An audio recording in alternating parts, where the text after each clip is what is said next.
Bible ఎక్కితే అని చెప్పడానికి నాకు ఫోన్ వచ్చింది. నేను ఎత్తలేదు, మరి టాపిక్ అంతా పక్కా పోతుందని ఎత్తలేదు. ఓ ఫోన్ ఏమిటంటే నేను ఆ పేరు ఏం రాశానంటే చిలకలూరుపేట అమాయక అజ్ఞాన పాప అని రాశాను.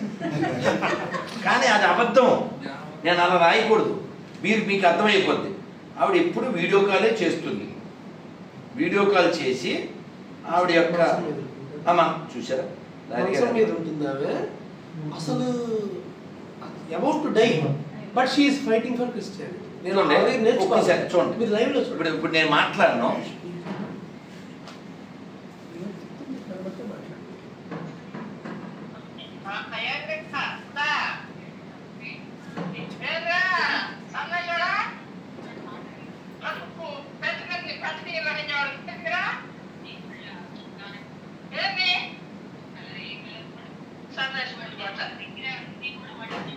అమ్మ బాగున్నారా? వీడియో పాస్ పెట్టేసింది ముసలి. అసలు మంచం మీద ఏమండి మీరు చూసారు? నేనేమన్నా మాట్లాడానా? ఫోన్ ఎత్తగానే తిడుతుందా లేదా? మీద ఉన్న ఆవిడ కమిట్మెంట్ మన వాళ్ళకి మీకు అర్థమైందా? చాలా కమిట్మెంట్స్ ఉన్నాయి. ఇప్పుడు దిగజారిందే కావచ్చు ముసలావిడ, ఆ దిగజార్చింది మొగడ బైబిలే కావచ్చు, కానీ ఆ దిగజారడానికి ఆవిడ యాక్సెప్ట్ చేసిందిగా. ఎనగడానికి నువ్వు యాక్సెప్ట్ చేయట్లేదు కదా. ఇన్ని మాటలు ఎందుకు చెప్పండి గట్టిగా? జై శ్రీరామ్, జై శ్రీరామ్, జై శ్రీరామ్, జై శ్రీరామ్. ఇప్పుడు చేయండి జై శ్రీరామ్, జై శ్రీరామ్, జై శ్రీరామ్, జై శ్రీరామ్, జై శ్రీరామ్, జై శ్రీరామ్. తిరుమల వెళ్ళినప్పుడు గోవిందా గోవిందా గోవిందా గోవిందా. చిన్న చిన్నవి చెయ్యండి. మీరు బొట్టు పెట్టుకోండి. మీ పక్కన ఎవరో ఉన్నారు, మీరు మిమ్మల్ని ఇందాక భౌతికత విషయం, సారీ ఒక్క టాపిక్ పక్కెళ్ళిపోయింది. భౌతికత మా ఇంట్లో ఉందన్నారు, వెరీ గుడ్. మీరు ధైర్యవంతులైన నిజమైన హిందువులు అయితే చిన్న ఉపకారం చేయాలి ధర్మానికి. ఏమిటంటే ప్రయాణం చేసేటప్పుడు ఓ చిన్న బుక్, భౌతికత ఆర్ భాగవతం, ఎనీ స్పిరిచువల్ మన ధర్మానికి సంబంధించిన బుక్ ప్రయాణం చేస్తూ నేను చదవగలను అన్నో చేద్దాం. ప్రయాణం చేస్తూ నేను చదవగలను చాలు. కారు ఉన్నోడు వెనకాల రాయగలగడం. మీరేం ఆడికి ఉపన్యాసం వద్దు. మీరు మీరు రైల్లో వెళ్తున్నారండి, మీరు చదువుకోండి. మీరు గుడికి వెళ్ళండి, దండం పెట్టేసుకుని మూల కూర్చుని రామాయణం చదవండి. ఒక యంగ్ గర్ల్ 20+ అమ్మాయి రామాయణం చదువుతుంది. ఎంత ఇంపాక్ట్ ఉంటుంది, ఎంత ఇంపాక్ట్. మనకి అసలు చదవడం అనే కాన్సెప్ట్ పక్కపోయింది. ఒకే బుక్ ఇప్పుడు మనం చదివేది ఫేస్బుక్, అవును కదా. ఇప్పుడు నా ప్రత్యక్ష అనుభవం. ఇప్పుడు ఆ ముసలావిడ దిగజారడానికి కారణం ఏంటి? బైబిల్. నేను ఆవిడ నాతో ముందు బాగానే మాట్లాడింది, సో నేను పాస్టర్ అని కూడా మాట్లాడింది. అసలు అది విషయం. ఫోన్ కలిపినప్పుడు తర్వాత వీడియో కాల్ అందుకు చేస్తుంది. ఆ తర్వాత ఈ నిస్వరూపం ఎవగడ వచ్చారు బయట. విషయం ఏంటంటే నేను ఒకరి ఇంట్లో విజయవాడలో ఉన్నా, ముసలావిడ పని చేస్తుంది, అక్కడ వెళ్ళిపోతుంది. ఏంటిది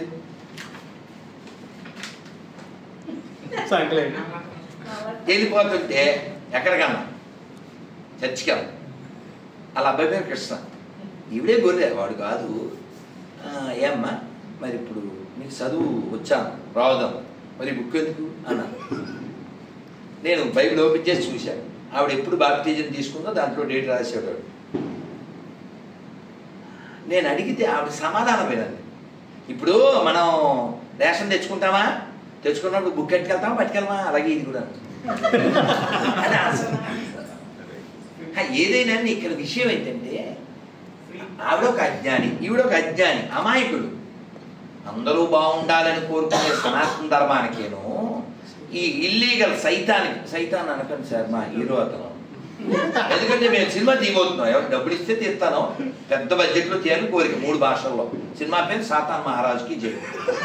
పెద్ద ఫోటో కొన్నాను 3000 పెట్టి. మరి అది మళ్ళీ సాగతే.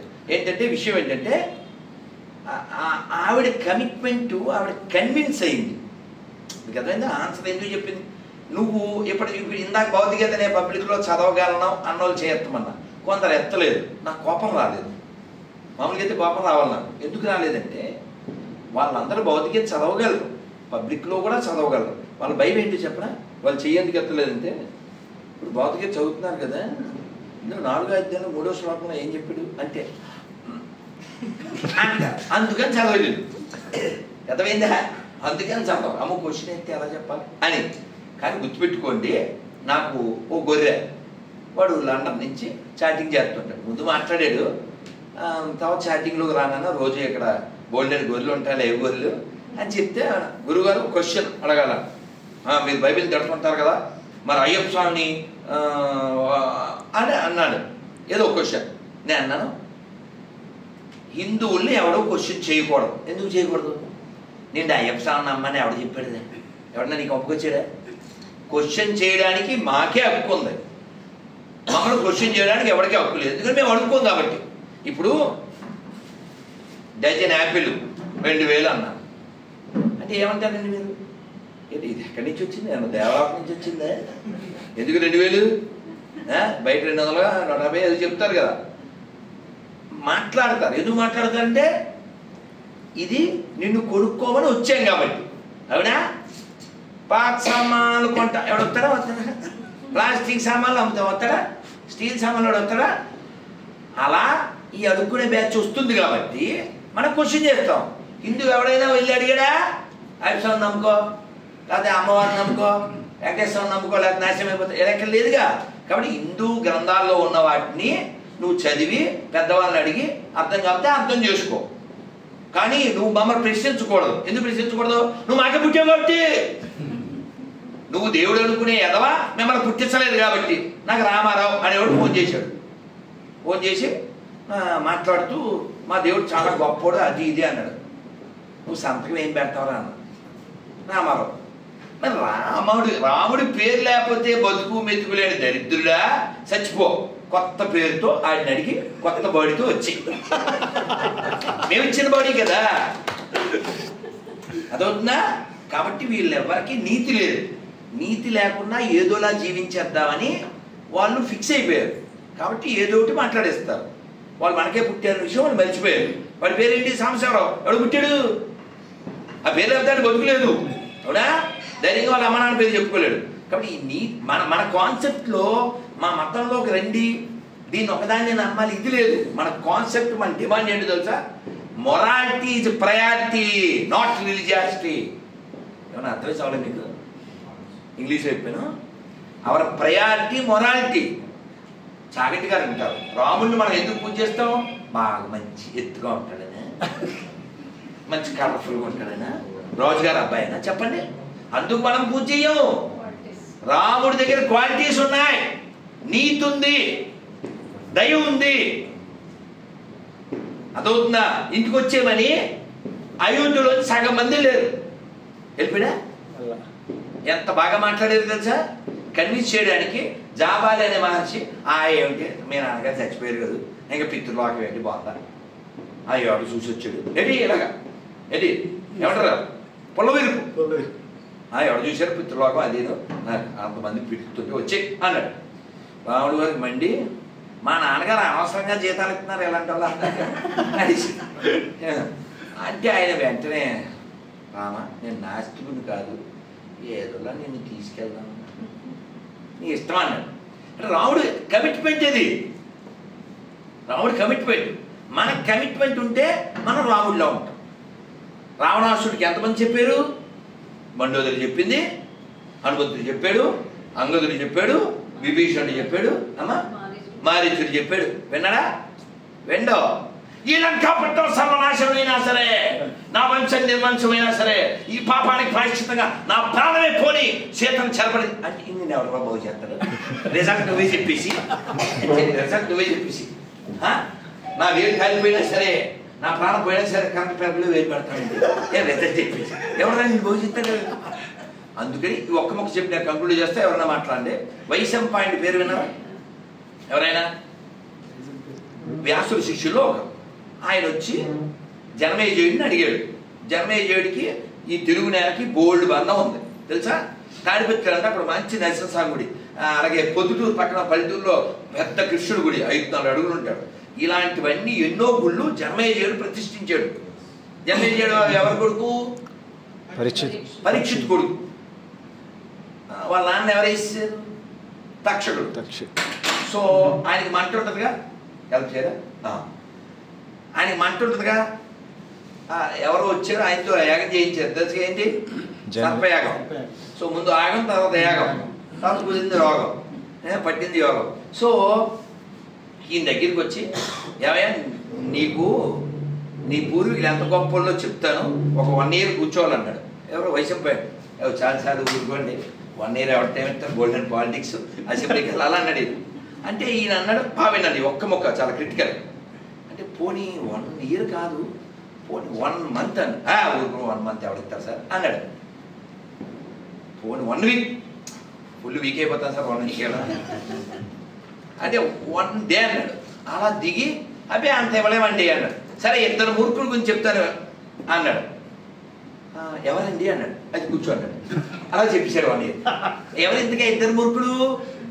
ఒకడు దుర్యోధనుడు, ఒకడు రావణాసురుడు. ప్రపంచంలో 2 మూర్ఖులు అంట. వాళ్ళిద్దరే మూర్ఖులు. ఎందుకని? ఇద్దరికీ జ్ఞానం ఉంది, ఇద్దరు స్టేట్మెంట్లు ఇచ్చారు, మాకు అన్నీ తెలుసు అయినా ఎలాగే ఉంటాం. ఎవడు బాగు చెప్తాడా? సో హిందువులు కూడా అన్నీ తెలుసు, ఎన్న నష్టం జరుగుతుందో తెలుసు, ఎన్ని కష్టాలు వస్తున్నాయో తెలుసు, అయినా సరే వాడు ఉమ్ము వచ్చా పోస్తాడని తెలిసినా కూడా వాడి దగ్గరే తింటే, వాడి దగ్గరే కొంటే ఎవడన్నీ బాగు చేస్తాడు? You are follower of Ravana or you follower of Rama? ఓ స్వామీజీ కథ చెప్పారు.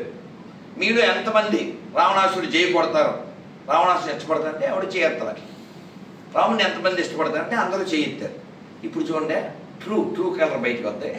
వెళ్ళేటప్పుడు అక్కడ బొమ్మలు ఉన్నాయి, రాముడి బొమ్మలు, రావణాసురుడు బొమ్మలు తీసుకోండి అన్నారు. అందరూ రాముడి బొమ్మలు తీసుకుంటారని అనుకుంటారు. మీరు పుట్టిదే అందరూ రావణాసురుడు బొమ్మలు తీసుకున్నారు. ఎందుకు చెప్పిన? రావణాసురుడు బొమ్మ బంగారంతో చేశారు, రాముడు బొమ్మ మట్టితో చేశారు. ఇందాక ఏం చెప్పారు అర్థమవుతుందా మీకు? సో కాబట్టి అది మ్యాటర్ ఇంపార్టెంట్ కదా. సో కాబట్టి strong Hindus only can save the nation. అర్థమైందా? ఆయనకి నిబద్ధత ఉంది, రాజుగారికి నిబద్ధత ఉంది. వాడు వచ్చి అడిగాడు, ఈ టెంప్ట్ అయిపోయి అలాగే సార్ అక్కడ ఎకరంగా ఇచ్చేస్తున్నాను 10 లక్షలు అని అనలేదు.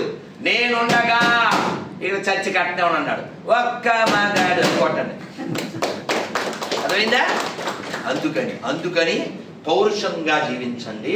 మన పూర్వీకులు చేసిన బలిదానాలు వ్యర్థం చేయకండి. వాళ్ళు అల్లు సీతారామరాజు పిల్లనివడా? ఎవడను ఎవడ పిల్లనివడా? పెళ్లి చేసుకోవచ్చుగా. ఎందుకు త్యాగం చేశాడు? వందే మాతరం అంటే ఎందుకు చచ్చిపోయాడు?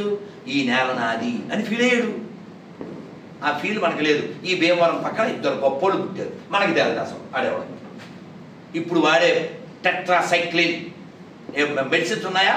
70% ఆఫ్ ఇండియన్ మెడికల్ షాపుల్లో ఉండే మందులు, దానికి మూలం ఆద్యం సోర్సు ఎర్రాపరగడ సుబ్బారావు గారు. ఆయనకు నోబెల్ ఇవ్వలేదేమో సిగ్గుతో స్కాట్లాండ్లో వాళ్ళ కార్యాలయంలో ఎల్లగానే ఆయన ఫోటో పెట్టుకున్నారు. ఎన్నో యూనివర్సిటీల్లో ఆయన పేరు మీద విభాగాలు ఉన్నాయి, మనకి తెలుదో. మొన్నే ఆంధ్రప్రదేశ్ ప్రభుత్వం ఏలూరు కొత్తగా శాంక్షన్ అయిన మెడికల్ కళాశాలకి ఆయన పేరు పెట్టారు.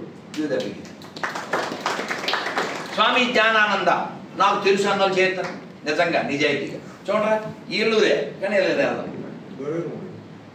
ఏంటి ఇందులోదే పెద్ద దూరం ఏంటి? ఎంత గొప్పడు తెలుసానా? ఇక్కడ పుట్టాడు, 17 ఏళ్ళకేమో వెళ్ళిపోయాడు కలకత్తా. అక్కడి నుంచి హిమాలయాలకు వెళ్ళిపోయాడు, ఒంటి మీద నూలు పోగు లేకుండా తపస్సు చేశాడు. ఏం పుట్టిందో వెళ్ళిపోయాడు, అంతే. ఎట్లా వెళ్ళిపోయాడు? సైంటిస్ట్ అయిపోయాడు అంతే. ఏయూకి వచ్చాడు, ఆంధ్ర యూనివర్సిటీ. ఆయన రాసి థీసిస్ ఇప్పటికే ఉన్నాయి, ఆయన విగ్రహం కూడా ఉంది ఆంధ్ర యూనివర్సిటీలో.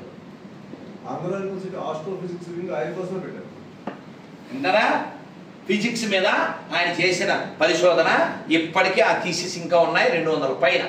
ఎవరు కావాలి? మనకు తెలుదు, అది మనకి హీరోలు కాదు. అఫ్ కోర్స్ అందుకే ఇంగ్లీష్ లో చెప్పారు, ఏ సెయింట్ కెన్ బికమ్ సైంటిస్ట్ అని ప్రూవ్ చేశాడు. మొన్నే ఏదో 1,00,000 సంవత్సరాల క్రితం కాదు. నీకు ఎందుకు కనపట్లే? ఎందుకు చెప్పట్లే? మీరు నా రిక్వెస్ట్, యువర్ లోకల్ పీపుల్, వాళ్ళిద్దరికీ ఏదైనా పెద్దవి కట్టండి, వాళ్ళు గుర్తు చేయండి ప్లీజ్. దేశం రాష్ట్రం అంతా చేయాలి, అట్లీస్ట్ మీ ఊళ్ళో అన్నా చేయండి. ఎనీబడి ఎల్స్ ఎవరన్నా మాట్లాడితే బాగుంటుంది, ఆ పిల్లలు కూడా మాట్లాడితే బాగుంటుంది. వీడియో ఆపారా? వీడియో